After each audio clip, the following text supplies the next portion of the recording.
8-bit joystick. Let's talk about the new Nintendo Switch 2 Pro Controller. Is the new Pro Controller a mandatory purchase? Nah. But it is so convenient and such a massive quality of life improvement that it feels mandatory. Absolutely. The Switch 2 comes with the two Joy-Cons and they're fine. They have that cool gimmick of detaching for some simple multiplayer fun, but for those good old-fashioned complex video games, both classic and modern, that demand a more traditional and comfortable interface, you're going to want a Pro Controller, period. At $85, it is quite an investment, but let me tell you, it's a totally worthy piece of tech. Let me explain. At first glance, it looks very similar to a controller that you'd expect to find from Microsoft or Sony, but it has a few of those signature Nintendo flourishes. The first thing that you'd notice is just how good it feels in your hand. The build quality is excellent. It's a little wider than using the Joy-Cons in their grip, which has a more squared off feel.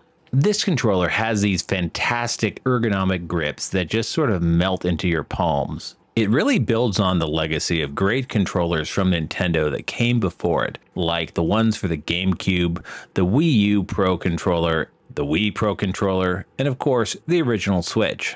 Now, inside these grips are the motors for the HD Rumble, which Nintendo is still making use of. And the whole controller has a motion sensing gyroscope for games like Splatoon, and that's cool. So up on the front, the face buttons are more than twice the size of the tiny ones that are on the Joy-Con, which is quite nice. The two analog sticks are also a tiny bit bigger and they're clickable and highly sensitive. You've got your L and R shoulder buttons and then below them the ZL and ZR triggers. These are incredibly comfortable. In the middle, you have the plus and minus buttons, effectively start and select, along with the home button for navigating the Switch menu and the share button for grabbing the screenshots and video clips. And they also have the brand new chat button, which is down in the controller. Now, things get interesting on the back. You'll find the GR and GL buttons, the grip buttons. These are becoming all the rage for Pro controllers, and you can map them to other buttons if you want to get fancy. And for all you classic retro gaming fans, yes, praise Gunpei Yokoi. It has a traditional Nintendo D-pad.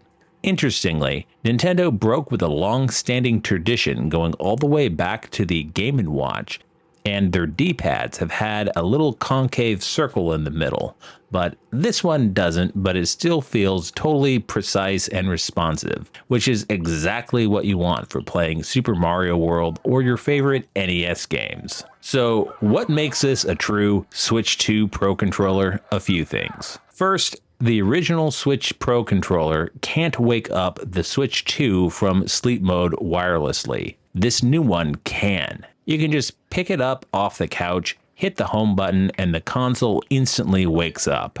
Second, it has a dedicated C button, which is for the new system-level voice chat. And this brings me to the top of the controller. You got your USB-C port for charging and initial sync and a sync button and 4-player indicator LEDs. But then there's this tiny little mystery hole. They haven't actually come out with a manual yet.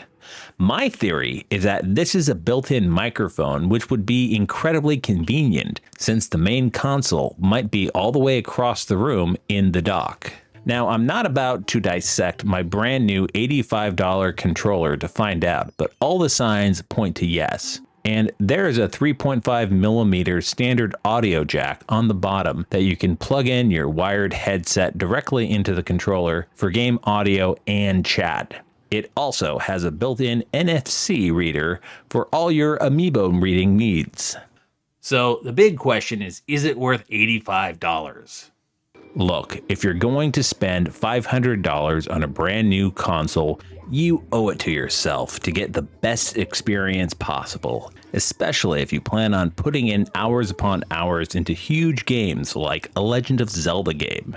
This controller is a massive part of that premium experience.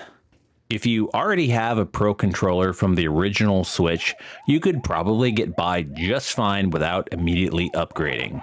You'll just miss out on the wireless wake function and the dedicated chat button.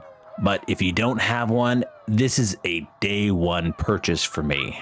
The price is steep, but you can thank the tariffs and trade shenanigans in part for that. But this is a luxurious top tier controller that's right up there with anything from Sony or Microsoft. In conclusion, you don't need the Nintendo Switch 2 Pro controller, but for playing classic games, modern games, especially for long sessions, it provides a significant improvement that you're absolutely going to want. I am really looking forward to playing a lot of classic and modern games with this. Hey, thank you very much for watching this video, and it would really help out if you would subscribe to this channel and hit that like button. This is 8-Bit Joystick. Stay awesome. Play retro.